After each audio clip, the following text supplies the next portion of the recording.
bonsoir. Je suis très heureux de vous retrouver à Vienne, où se déroule ce soir le plus grand show musical au monde, le concours Eurovision de la chanson, qui fête cette année son 70e anniversaire. Vienne, qui n'en est pas à son coup d'essai, puisque c'est déjà la 3e fois que la ville accueille cette prestigieuse cérémonie. Et oui, l'Autriche a déjà gagné 3 fois. Plus que quelques minutes avant que ne débute la grande finale de l'Eurovision au cœur de l'impressionnante Wiener Stadthalle. Ils sont 25 participants à concourir ce soir et j'imagine que, comme moi, vous avez hâte de connaître le nom du vainqueur de cette année. Alors évidemment, on espère tous que ce sera Monroe qui défend ce soir les couleurs de la France. Elle rejoindrait alors les rangs de ceux qui ont vu leur vie changer après leur passage à l'Eurovision. Car vous allez voir qu'il suffit parfois d'une seule prestation pour transformer un artiste en star internationale et un titre en chanson culte. Le concours Eurovision fête ses 70 ans et continue de battre des records d'audience. 166 millions de téléspectateurs, plus de 2 milliards de vues en ligne l'an dernier. Et dès le lendemain de la finale, la playlist officielle devient la plus écoutée au monde. Avec ses moyens techniques hors normes et ses 50 caméras, l'Eurovision est une véritable machine à créer des tubes et des icônes de la chanson. Souvenez-vous, en 1974, 4 Suédois montent sur la scène pour la 19e édition du concours avec un titre pop devenu culte. ABBA remporte le concours et avec près de 400 millions d'albums vendus dans le monde, une légende est née. Depuis, l'Eurovision n'a cessé de révéler des talents. En 1988, une jeune Québécoise fait triompher la Suisse. Ne pars-tu pas sans moi, laissez-moi vous suivre. Céline Dion se fait alors connaître du monde entier. C'est le début d'une carrière exceptionnelle et des concerts qui affichent toujours complets. Plus récemment, la chanteuse suédoise à succès, Loreen, est la première femme à gagner le concours 2 fois. En 2012, puis en 2023 avec son titre Tattoo. Depuis, elle poursuit une brillante carrière en Europe. En 2014, Conchita Wurst, devenue une véritable icône de l'inclusivité, offre une victoire à l'Autriche qui dépasse les frontières avec Rise Like a Phoenix. Il y a 5 ans, Maneskin, groupe de rock italien, remportait le concours.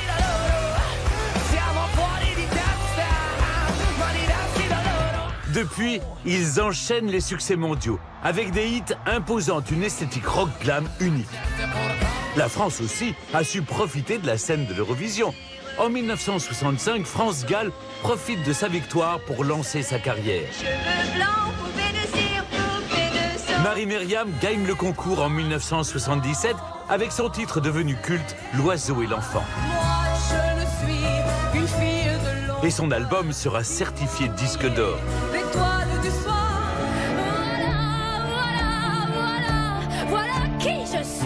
En 2021, Barbara Pravi marque les esprits avec une prestation remarquable qui lui offre la 2e place du classement. Elle propulse ainsi sa carrière internationale. Quant à Louane, arrivée 7e l'an dernier, elle réussit à se hisser dans le top 10 des chansons les plus écoutées dans 17 pays. Et de nombreuses prestations continuent à faire parler d'elle dans des styles musicaux très divers, du rock déjanté de l'ordi à l'émotion d'Alexander Rybak, ou encore la ballade romantique Arcade de Duncan Lawrence, vainqueur du concours en 2019.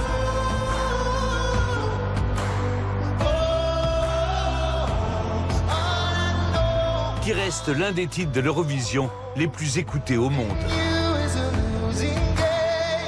Une soirée à l'Eurovision peut donc tout changer. L'avenir d'une chanson ou d'un artiste qui devient une star, et c'est le fabuleux destin que nous souhaitons tous à Monroe ce soir.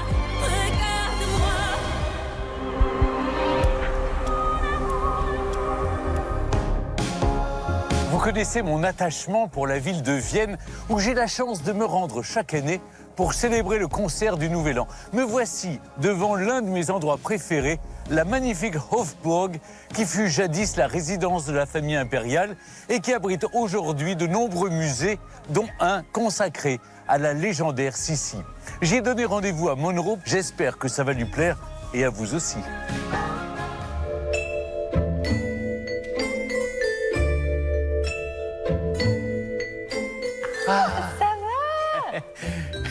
Tu dois te demander pourquoi je t'ai fait venir au Palais Impérial de Vienne. Comment ça va? Bien. Parce que il y a la musique qui est star à Vienne, Oui. avec Mozart, Oui. Beethoven. Mais il y a une autre star ici, Oui, c'est Sissi, l'impératrice. exactement. Tu avais vu les films Sissi impératrice, Oui. Sissi face à son destin avec Romy Schneider, oui? Oui, j'ai grandi avec ces films. Elle m'a toujours fait rêver. Alors ça, c'est la légende. Incroyable. Oui. Maintenant, on va entrer dans la réalité. Ah oui? Alors là, tu vois, on entre dans les appartements impériaux. Je vais te présenter Birgit, qui est conservatrice ici à la Hofburg. C'est juste. Bonjour, Birgit. Bonjour, comment ça Enchantée. On est là, dans le palais impérial, n'est-ce pas, Birgit? Oui. Sissi était impératrice d'Autriche Oui. avec son mari et reine de Hongrie. Elle mesurait 1,72 m, Oui. elle faisait 50 kilos et elle avait 50 cm de taille. Tu imagines 50? Elle faisait beaucoup de sport, n'est-ce pas? Oui, c'est l'idée de la beauté, c'est l'idée de l'élégance. C'est très, très strict. Elle prenait juste un jus de viande le matin. Waouh! C'est ça. Hein. Ça, c'est une robe pour valser. Tout a été brodé à la main. Oui, c'est brodé. Ce sont tous les détails qui forment un ensemble unique. On a adoré Elisabeth. C'est une femme extraordinaire pour Vienne. Mais j'ai vu tes robes, c'est pas mal non plus. Bah, on peut dire c'est inspiré. Inspiré de Sissi. Là, on entre, Birgit, dans le bureau de Le l'empereur. bureau de l'empereur, oui. C'est vraiment... Il avait sa femme partout autour de lui en photo. Moi, ce que je vois surtout, c'est les cheveux. Il fallait une journée entière, tous les 3 mois, Oui. pour laver les cheveux. Vraiment? Oui, Oui. oui. Et 3 heures pour les brosser. Je pense à ça quand je vois tes cheveux. Waouh! C'est incroyable. Ce sont des portraits magnifiques. Oui. Oui. Elle est vraiment belle, cette femme. Là, on est vraiment dans l'intimité d'Elisabeth. Waouh! Oui, c'est son salon privé. Et de l'autre côté, il y a la fameuse coiffeuse. Oui, Alors, ça, c'est pour moi, c'est la pièce la plus intéressante pour Aussi pour moi. raconter Sissi. Oui, elle a demandé un salon seulement pour elle-même pour faire le sport. Tu vois, là, il y a les anneaux, par Oui. exemple. Elle se suspendait pendant des heures. des heures. Bien sûr, elle faisait des exercices. Et Là, si elle avait mis des haltères, elle avait mis des barres. Mais on dirait presque qu'elle était gymnaste. Oui, elle était très soucieuse de son corps. Là, tu vois les flics et flocs, les chevaux. Oui, Ça, oui. c'était ses chevaux. Elle montait, elle était comme une écuyère de cirque. Les femmes, elles ne faisaient pas du sport. Non, Comme ça, n'est-ce pas? Elles ne pouvaient pas rester en place. Elles voulaient être libres. Ah. Et sont là les fameux portraits Oui. de Winterhalter. Oui. Mais Birgit, comment vous expliquez que cette femme soit devenue iconique? Elle est toujours très élégante avec les poses, avec les petits souris. Alors, ce sont tous les détails qui ont influencé les générations. Et c'est vraiment un miracle. Oui. En Oui. tout cas, merci beaucoup. Et merci, Monroe. J'espère que cette visite du musée Sissi t'a plu. C'était magnifique. Merci de m'avoir tout montré. J'ai beaucoup appris sur Sissi. Bonne chance pour ce soir. Merci. Je serai là. Je te souhaite surtout, ma chère Monroe, de rayonner ce soir sur la scène de la Wiener Stadthalle comme Sissi a rayonné sur l'Autriche. Merci. Donc le monde entier sera à tes pieds. Merci beaucoup. pour Merci cette beaucoup. visite. Merci pour cette visite.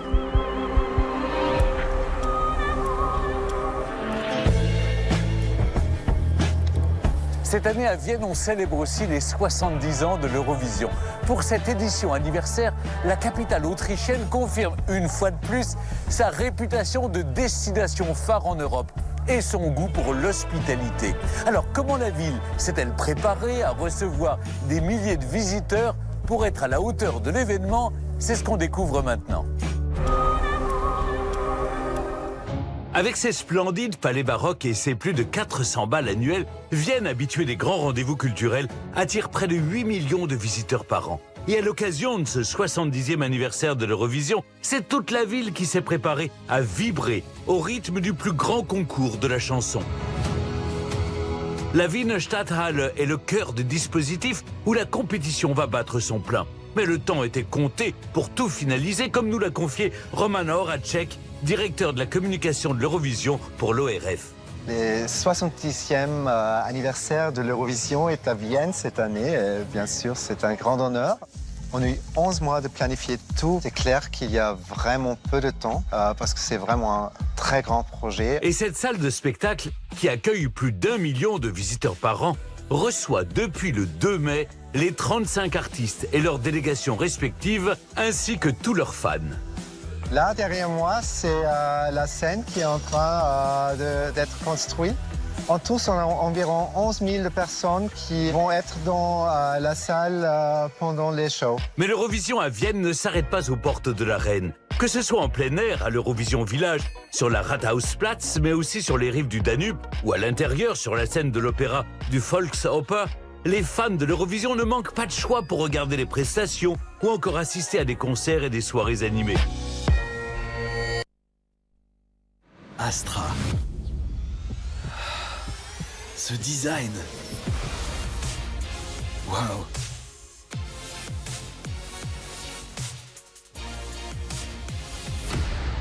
Quelle précision. Paul, on y va?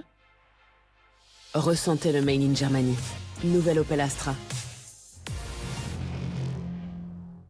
Découvrez nouvelle Opel Astra. Profitez dès maintenant de 2 mois de loyer offert.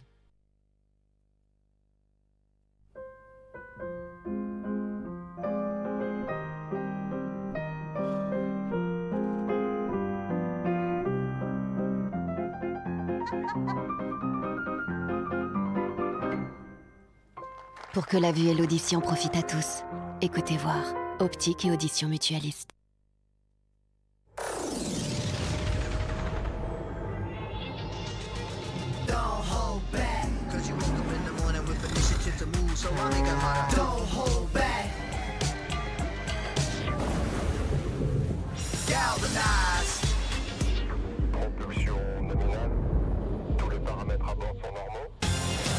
Chaque jour, Michelin innove pour faire avancer le monde sur la route et bien au-delà. Michelin, Motion for Life. Cofidis présente projet numéro 7, la rénovation.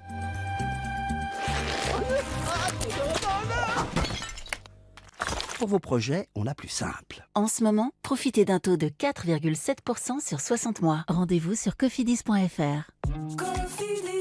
Le crédit qui fait la différence. Ne vous contentez pas de culottes pour fuite urinaire épaisse. Repensez votre protection. Tena Silhouette. Incroyablement fin et discret. Comme un sous-vêtement quotidien qui offre une protection totale. Tena. Et découvrez aussi notre gamme de culottes Protect Plus pour une protection renforcée. Dispositif médical. Un fauteuil à 19,90 €. Un hamac à 39,90 €, sympa. Un porte-clés Menhir, oh, t'imagines la taille de la poche. Un joli cache-pot à 3,49 €. Des bigoudis pour poney, ah bah oui, ça c'est bien quand t'es un poney. Chez Jiffy, vous n'avez pas fini d'avoir des petits prix et des surprises. Jiffy des idées de génie. Donnez une autre dimension à la télévision devant votre programme avec Espace Obad, vos experts en salle de bain. espace-obad.fr. Plus de 120 000 visiteurs venus du monde entier vont investir la ville et c'est avec enthousiasme que Constance, guide touristique à Vienne depuis 10 ans, compte bien les recevoir. On va les accueillir avec un grand cœur et beaucoup de joie aussi. Et j'espère que les gens vont aimer la ville plus qu'avant. Conférences de presse, Eurovision Song Contest, montage de chapiteaux, installation de banderoles sur les trains, la ville met tout en œuvre pour accueillir les délégations, les journalistes et tous les fans de l'Eurovision. Plus de 500 emplois ont été créés et 700 bénévoles ont été recrutés et formés, parmi eux une Française installée à Vienne. Je m'appelle Émilie, j'ai 28 ans et puis je me suis expatriée il y a 1 mois en Autriche. Alors je suis hôte de délégation, donc mon rôle c'est d'accompagner la délégation française durant tout le concours, sur ses déplacements, etc. Faciliter leur vie ici en fait pour que le concours se passe au mieux. Je suis un peu émue aussi de réaliser un rêve de petite fille parce que c'est un peu ça pour moi finalement. Ça fait des années que je rêve d'y participer et là c'est le moment quoi, donc c'est super. Vous l'aurez compris, ce qui se joue à Vienne pour rayonner à l'international lors de ces 70 ans de l'Eurovision dépasse largement le cadre du concours.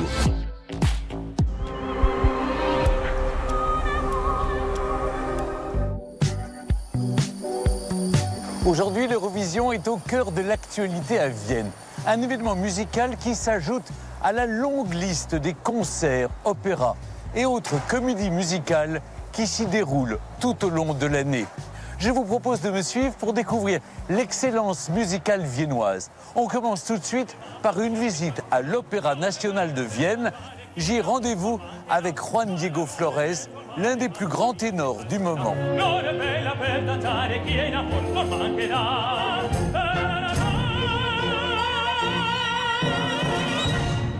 Juan Diego, hello.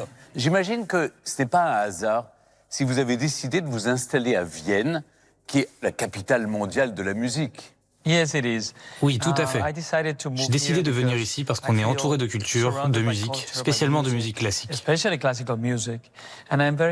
Et je suis très heureux parce qu'on voit beaucoup de jeunes qui viennent assister à des opéras. C'est très courant ici. Alors évidemment ici, on est dans le temple de la musique classique, mais toutes les musiques se retrouvent à Vienne. Oui, c'est vrai. Et on a même vu des chanteurs à l'Eurovision avec une formation classique. Il y a une démo en 2024. L'année dernière, JJ, qui est un contre-ténor, et cette année, Monroe, a aussi une formation lyrique. Quand vous apprenez le chant lyrique, je pense que vous pouvez tout chanter. Moi, j'ai fait l'inverse. J'étais d'abord chanteur de pop et je suis devenu ensuite chanteur d'opéra. Merci beaucoup, cher Juan Diego, de nous avoir accordé ces quelques minutes à l'Opéra de Vienne où, je le rappelle, vous chantez Les pêcheurs de perles de Bizet. Et maintenant, je vais sur les traces de Wolfgang Amadeus Mozart. Merci beaucoup, Juan Diego. Merci beaucoup. Merci beaucoup. Une façon originale de découvrir Mozart et Vienne, c'est de venir voir Mythos Mozart. Un voyage dans la vie de Mozart, mais façon 2026, quoi. C'est une immersion incroyable. Voici la petite musique de nuit. Nous avons enregistré ce chef-d'œuvre avec 16 instruments du monde entier. Avec l'oud. Ah oui, c'est très amusant. Cette salle, Stéphane, s'appelle Mozart pour toujours. C'est une vraie expérience immersive que l'on propose ici. À l'aide de l'intelligence artificielle, on a créé cette boucle avec tout ce qui existe sur Mozart dans le domaine public. C'est fascinant de voir tout ce que Mozart a fait. J'en ai le vertige là dans cette pièce, mais c'est le vertige que donne la confrontation avec un génie comme Mozart. Mais, l'air de la reine de la nuit, alors là.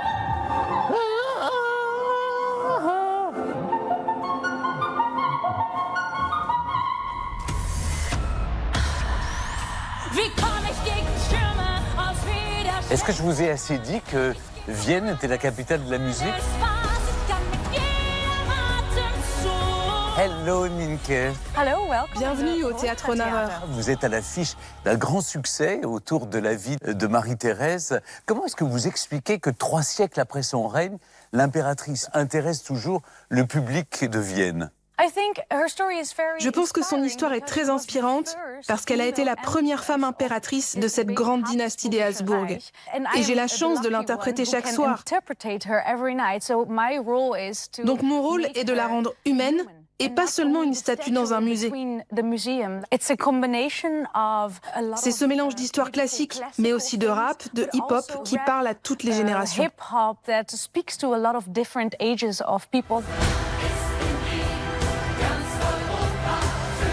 Ce soir, on célèbre le 70e anniversaire de l'Eurovision.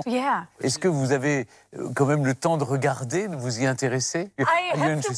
Je serai sur scène ce soir, mais pendant l'entracte, on regardera la finale tous ensemble.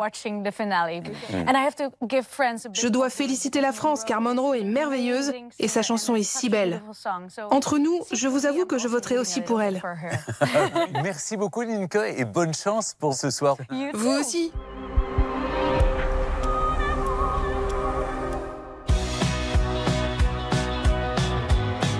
À l'occasion de cette édition anniversaire de l'Eurovision, Vienne ne se prépare pas seulement à accueillir un grand événement musical, elle doit aussi relever un défi gastronomique hors norme. Évidemment, vous l'imaginez, toute la ville est en effervescence pour le plus grand plaisir des milliers de visiteurs venus du monde entier goûter aux délicieuses traditions culinaires viennoises.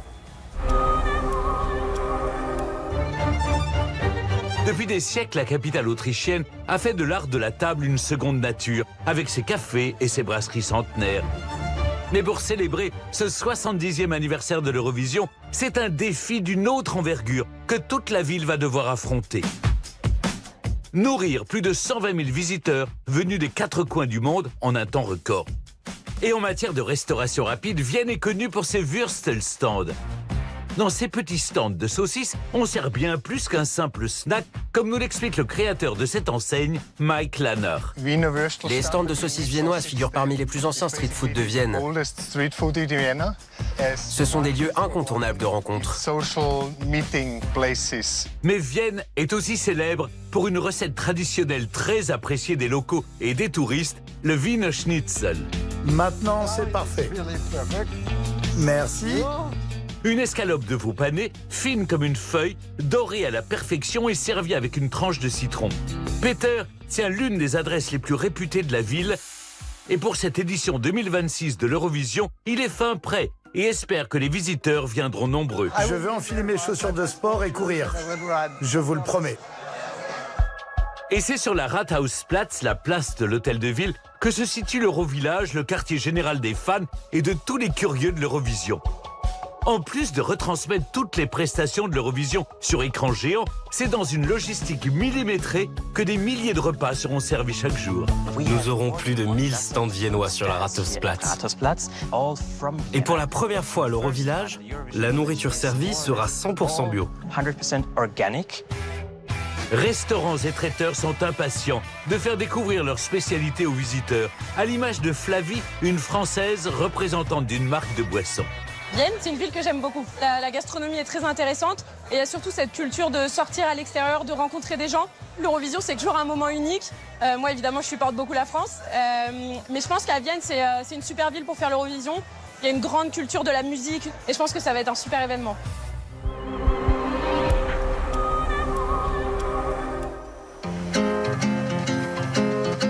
Bonjour Diane. Bonjour. Alors, votre histoire est totalement incroyable. Vous êtes tombée amoureuse de Vienne et de l'Eurovision à l'âge de 9 ans. Comment ça s'est passé? C'est ça. J'ai commencé en regardant l'Eurovision de 2015 qui se passait en Autriche. Oui. Et je suis complètement tombée amoureuse des cartes postales où ils montraient la ville de Vienne. Et en 2024, quand j'ai dû choisir mes écoles, il y avait Vienne et je me suis dit c'est génial. Et ça fait 2 ans que j'habite à Vienne et j'adore cette ville. Mais alors, cette année, c'est un peu exceptionnel parce que du coup, vos deux passions sont réunies. Vienne et l'Eurovision. C'est ça. L'Eurovision, là, pendant une semaine, Vienne est en fête. Il y a plein de touristes du monde entier qui viennent pour fêter l'Eurovision. Et ce qui est, je pense, très rare dans une ville d'avoir l'Eurovision dans son pays, dans sa ville. Alors c'est encore plus génial. Dans quelques minutes, dans quelques heures, disons, vous allez devoir voter. Vous allez voter pour la France ou pour l'Autriche? J'aime beaucoup la chanson de Monroe. Oui. Regarde, je pense que c'est une chanson vraiment qui me parle et qui j'ai des émotions avec. Donc je pense que mon vote ira pour la France. Oui. Mais j'adore aussi Cosmo, Tanzschwein. Je pense que c'est vraiment une chanson qui va plaire à beaucoup. Donc je pense que je vais peut-être faire un peu des deux. Merci beaucoup Diane. Avant de voir ensemble ce spectacle, voici un aperçu de ce que vous allez découvrir ce soir. Et vous allez voir, vous ne serez pas déçus. Pour célébrer ses 70 ans, le concours de l'Eurovision réunit cette année 35 pays en compétition. Une édition anniversaire qui s'annonce haute en couleurs, avec une programmation musicale variée, festive et résolument rythmée. Côté français, le pari est audacieux. Représentée par Monroe, jeune chanteuse de seulement 17 ans, la France propose Regarde, un titre original mêlant pop lyrique et performance vocale.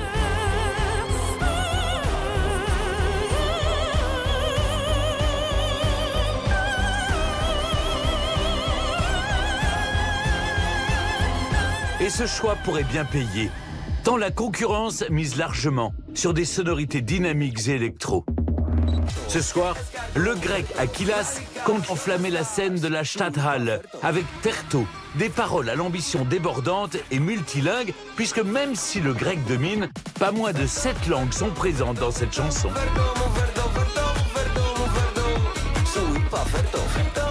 Toujours chargée en tempo, la Suède mise elle aussi sur un morceau électro avec My System de Felicia. Une performance Eurodance contemporaine qui promet un spectacle visuel impressionnant.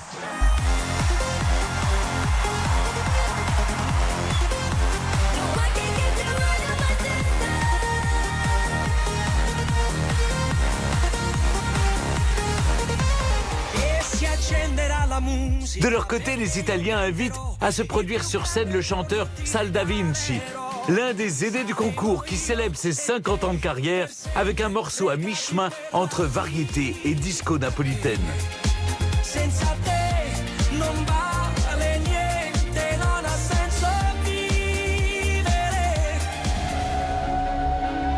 À contre-courant, l'Ukraine choisit l'authenticité et l'émotion, avec Ridnim, interprété par le Leka, une prestation puissante et intime qui pourrait elle aussi marquer les esprits.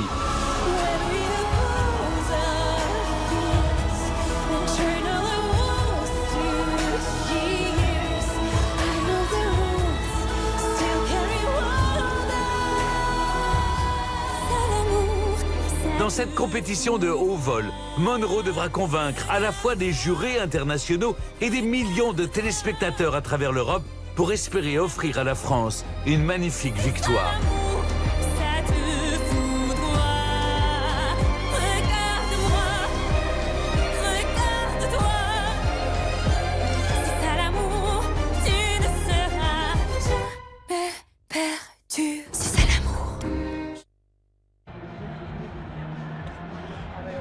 Bonsoir à tous, comme vous me voyez, je suis maintenant aux côtés de Camille Serre avec qui j'ai le privilège de commenter ce soir la 70e édition du concours Eurovision de la chanson. Je crois, cher Camille, que nous nous apprêtons à vivre et à partager avec les téléspectateurs une soirée tout à fait exceptionnelle. Bonsoir Stéphane, bonsoir l'Europe. Effectivement, je suis ravie, je suis très honorée de faire ces commentaires à vos côtés Stéphane et surtout de permettre de vivre à nos téléspectateurs français ce show incroyable d'envergure mondiale. Oui. C'est vrai que l'Eurovision, ce sont des dizaines de millions de téléspectateurs qui sont devant leur écran. Mais aussi, il faut savoir, il y a une fan zone qui a été installée à Paris, place de la Bastille, et c'est Magali Ripoll qui va l'animer. Alors, je vous propose tout de suite d'aller retrouver Magali Ripoll, place de la Bastille. Magali, quelle est l'ambiance à Paris, place de la Bastille ? Bonsoir, effectivement l'ambiance est déjà très festive. Écoutez ce qui se passe autour de moi.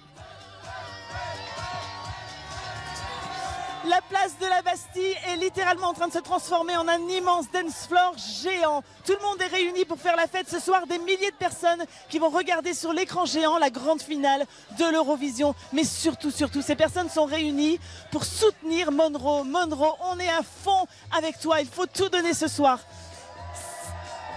Eh oui, ce qui est vraiment palpable aussi, c'est l'impatience du public parce que tout le monde espère du fond du cœur que Monroe puisse enfin donner une victoire à la France près de 50 ans après le sacre de Marie-Myriam à l'Eurovision. C'est énorme, vraiment l'espoir est palpable.